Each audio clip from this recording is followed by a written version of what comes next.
সেটা নিব। আপনি কি এটাতে কাজ শুরু করতে চান? হ্যাঁ, আপনি কাজ শুরু করে দিবেন, আপনার যতটুকু জায়গা আছে। ঠিক আছে, এইটাই তো আপনার সমস্যা, আর কোনো বিষয় আমরা শুনবো না। আপনার দরকার হচ্ছে আপনি যে অভিযোগটা করছেন যে আপনার বাবা জায়গা দিয়ে গিয়েছে, সেই জায়গাটা আপনাকে দিচ্ছেন আপনার আপন ভাই, আসলে আপনাকে মারবে, হুমকি ধামকি বিভিন্ন কিছু দেয়, তাই না? সেটা সে দিবে না। আমি অন ক্যামেরায় সব ফুটেজ আপন ভাই তো দিয়ে যাবে ঠিক আছে? কইছে।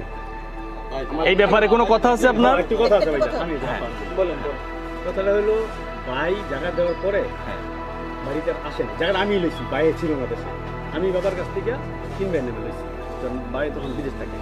আমি ভাইয়ের নামে দিছি, আমার নামে দিছি, ছোট ভাই 3 ভাইয়ের নামে দিছি। আমার বাড়িতে একটা মামলা আছে, আমার চাচা কিছু সম্পদ আমার কুকুর কাছে দলিল করে লেছি। তো আমার যে বোন আছে উকিল, বোন নামে আছে, এরা কাছে তোমরা একটা দলিল করে লো, আপনার নামে চৌতি দিয়া, নাহলে হ্যাঁ রাস্তাতে নেই, হ্যাঁ সাথে নিয়ে গেলো, রাস্তাতে নিব না।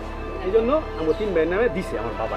বলছে যে বোনের বঞ্চিত করিস না, আবার তো তোর নামে দিলাম, পরে তোরা বোনের দিস। ঠিক আছে বাবা, পরে 3 ভাইয়ের নামে লইছি।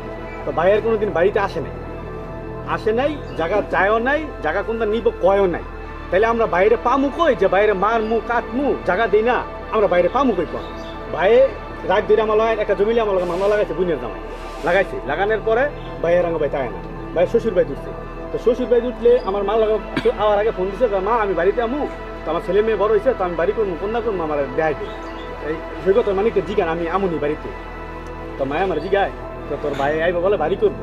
তো আমি ভাই বাড়ি করবো, ভালো কথা, আমরা 2 ভাই করতেছি, ভাই একটা করবো, 3 ভাই 3 বাড়ি করবো, জায়গা দেখা দেবে বাইরে আইতে পর।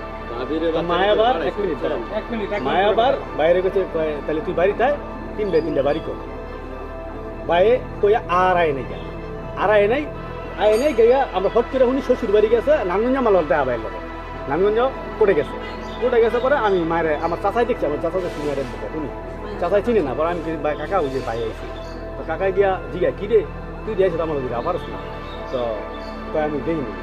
তো দেওয়াস তোর মার দোষ, মায়ের হসপিটাল ভর্তি, তোর মার দোষ জানো খবর লইছ? আমি মায়ের মার খবর লাই, মার খবর লইতাম, এটাগুলো পাই। তো মা এটা হই না, মায়ের অনেক কষ্ট পাইছে। ভাইয়ে যে আপনার কাছে অভিযোগটা দিল, এই এলাকার একটা লোকের জিগান যে ভাই কোনোদিন বাড়িতে আইছে কিনা, জায়গা দাবি করছে কিনা। আজকে আমার কথা কইতেছে আপন 3 ভাই নামে জায়গা লইলাম, তো আমার বড় ভাইয়ের জায়গা আমি কেন দিব না? আপনি একটা লোকের জিগান আমি এলাকার যে আমি বাইরে জমি কোনোদিন বাইরে জমি দিমু নাই কথা বলছি কিনা, একটা লোক খালি মামপানি দিন তো সাক্ষীটা খেয়ে যে বিচারটা করবেন, এই বিচারটা আমি যদি সত্যি রূপগঞ্জ থানায় যেতেন, কোনো পুলিশের শরণাপন্ন হইতেন, হয়তো বা আমি বিষয়টা জানতাম। এই বাড়ি হয়েছে, এটা যে আমার মূল বাড়ি, জি এখানে একটা বাংলা মাটির ঘর ছিল, এই মাটির ঘরে আমার জন্ম। বাবা ওই পাশে যদি আরেকটা মাটির ঘর সেটা আমার তোলা। আমি 90-তে সুইজারল্যান্ড গেছি, 90, 91, 92, 93 4 বছর সুইজারল্যান্ড ছিল।